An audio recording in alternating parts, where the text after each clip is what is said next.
You're listening to Home Sweet Home with Russ, McClellan, and friends. And here's Russ. Hey, welcome back to Home Sweet Home with Russ, McClellan, and no friends. Like I said in the last segment, no, I actually have a lot of friends. I think, man, do we have any friends left after 2020? My goodness. I don't know. Up is down, left is right, right is left. There was an old, I think it was a Gene Wilder movie that this guy rode a horse backwards, walked backwards. I don't know, his name was backwards, but it feels like that's kind of what happened in 2020. Everything got turned upside down. And here we sit in 2021, February 2021, almost a year. We'll be coming up on a year of the world pandemic called the COVID-19 virus.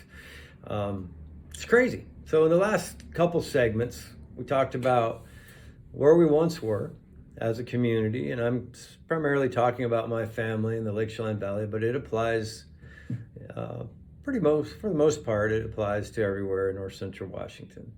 So we talked about the past, we talked about where we're at right now in the second segment with the lack of supply.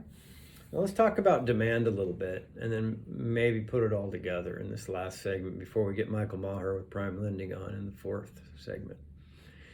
Right now, we're down 75% in inventory in the last year. What does that mean? Well, let me tell you something. There's one thing that I didn't talk about that has changed. Most things have stayed the same. Like the lake's been the lake, sunshine's been sunshine, whether it was now, 1980, 1950, 2005, before the recession. People have always loved coming to Chelan. We touched on the wineries, and the wineries were the first people that really start mass advertising other than real estate brokers, but mainly the tourism industry took off and started driving demand. And as more people visit a place, more people like a place. They go home and tell their friends, man, this is an amazing place to visit. 4 seasons, 300 days of sunshine, 8,000-foot mountain peaks, 55-mile-long lake, crystal clear, the people are cool. It's just incredible recreational opportunity. So there's no debate that that's true. But what has changed is this, that little lovely word called technology. You think about how long we went before the cell phone was invented, right? I mean, I've been in the business long enough that I think the fax machine wasn't being used in the Wenatchee Valley when I started, maybe just starting to be used. And now look at us. We got more power in our phone than all the computers in the gymnasium-sized building when we went to the moon combined. So what does that mean? Well, we always knew that the word telecommute was an issue. We've known that since about mid-90s. But for the most part, it was sophisticated people that could work remotely. It was a very select few of high technological, intellectual people, that really knew what they were doing. And then what happens in tech? It gets easier and it gets more affordable. Look at your TV as an example. I remember buying one of the first TVs for my office in downtown Chelan, where I actually put the TV screen up against the window and use it as a display. It was like $3,000 or $4,000, and it weighed about 45,000 pounds. It was crazy. And now you can buy a 75-inch, flat screen for $1,500 or less. It's amazing how good it is too. The quality, 4K. I don't even know what. Every other month or something better. Well, what does that mean to real estate? Okay, well, that was allowing people to stay a little longer on their vacations, or maybe come buy a place as a second home and maybe come over, stay an extra day every once in a while. But typically they still had to go back to work in the city where they made the real money. Economically, there's no debate. On the west side of the Cascade Mountains, there's a ton of money, probably more money than most places in the world. And on this side of the mountains, there isn't that level. But we have a good lifestyle. We choose not to go to Wall Street. We choose not to be in Seattle. Well, do you blame anybody else for wanting your lifestyle? Because I don't. Heck, that's America, right? I mean, everybody's from somewhere. So you can't really point the finger at other people and say it's bad that they want to live where you live. And I'll tell you why it's a big deal now. The COVID virus has done one thing for sure. If companies wanted to survive, they had to figure out how to allow people to work somewhere else, meaning at home. And if in the beginning, if you think about the baby boomers' parents and the baby boomers, those are people born that started in like 1964. I'm an Xer, right? I'm a baby boomer's kid. Well, the Generation X was kind of that last generation of bricks and mortar was a big deal, right? The big Cadillacs, the big houses, the McMansions, that was kind of all sold to us as bigger is better, Lee Iacocca, Chrysler style, right? Like that was our game plan.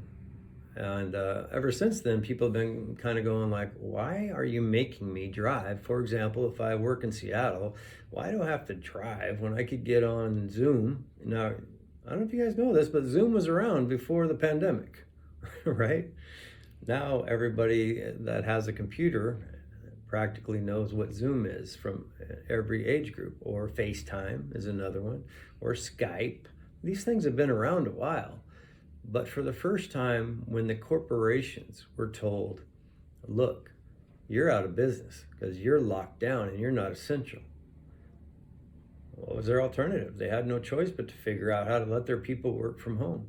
So I call that the forced work adoption of the pandemic, meaning board of directors, presidents, CEOs, stockholders were all in alignment that it's okay to let your people work from home at the highest level, all the way down to insurance brokers, real estate brokers, yoga instructors. I mean, you name it, you can see it online now. Well, that allowed for a whole new demographic shift.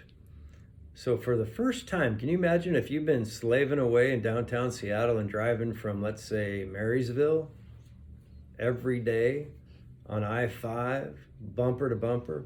I knew one of my buddies who worked for me once upon a time in Chelan. He drove from Tacoma to from Tacoma to Everett every day.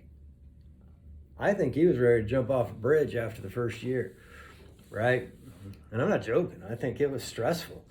So you're in 2-hour traffic one way, both ways, 4 hours a day. You're just burning the candle at both ends. You got a family. You're trying to, have a connection with your partner, spouse, you name it.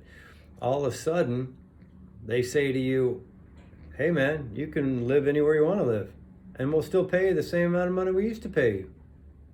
What? Are you going to stay there? Some people will. Some people love it. I love going to the city. I love, at least I used to. It's not quite the same anymore, but I've been doing Seattle home shows there for over 20 years. This is the first year the Seattle home show isn't going to happen. Pretty sad. In a long, long time, generational business there. And because of the pandemic lockdown, obviously it's not going to work. But that gathering of people is used to be how we had to go from here to there to market real estate sometimes. Not anymore. Now we have this unlocked amount of demand that is coming over to buy a primary residence, young families making more money than they've ever made, in some cases, in the history of the world. You think about it. Amazon, Microsoft, headquartered less than 160 miles west of North Central Washington. Guy told me one time, because I said, well, cities are going to go down. If all those people move out of the city prices are going to go down, because here's what's happening. People are selling their condo for $1 million, 2-bedroom condo. They're 24 years old. They got a W-2 of $250,000 a year. All right, 24 years old. They sell their condo, they capture $500,000 in equity, they come over here with cash, they're making tons of money, they can work online, and guess what? It's cheap, relatively speaking. So then there's an argument, well, Seattle prices are going to dip. Maybe, like I said at the start of this, nobody knows for sure what's going to happen. Nobody knows for sure. I can tell you this, and a guy told me this at Duke's Restaurant in downtown Seattle, having lunch. He's been there a long time. He's a developer, lender. He said, Russ, The world's a big place and Seattle's a little city. And he said, how many kids in the world that are aging up, meaning they're getting older and then they eventually become executives? How many of those kids know what Microsoft is? How many of them know what Amazon is? And where are those two companies headquartered? Okay, there's a whole lot more to this, but demand's increasing at an increasing rate, and we have a very limited supply. That usually means it's going to appreciate as a microeconomic climate. However, obviously, there's 12 plus million people out of work. There's 3 plus million people in forbearance. If interest rates get jacked up, that can change the world as we know it too. So there's a lot of economic variables. But the one thing about real estate that's different than the stock market, it's not day trading. Most things take time. So my foreseeable future is it's going to continue to be strong. We have a microeconomic climate within a macroeconomic climate, even if things nationwide get difficult. However, insane 17% appreciation across the board is too much, and I don't believe it's sustainable. So be careful. Try not to live above your means. Try to live on the low and invest on the high. I hope you enjoyed that kind of past, present, and future show. Obviously, you can get a hold of us anytime at 888-0038. You can send me an email at russ@frontlinechelan.com. Happy to answer all your questions. You can always text me on my cell anytime, 519-470-2416. We'll be right back with the fourth segment with Michael Maher and Prime Lending. Talk to you soon. Home, sweet home. Oh, home, sweet home. Home, sweet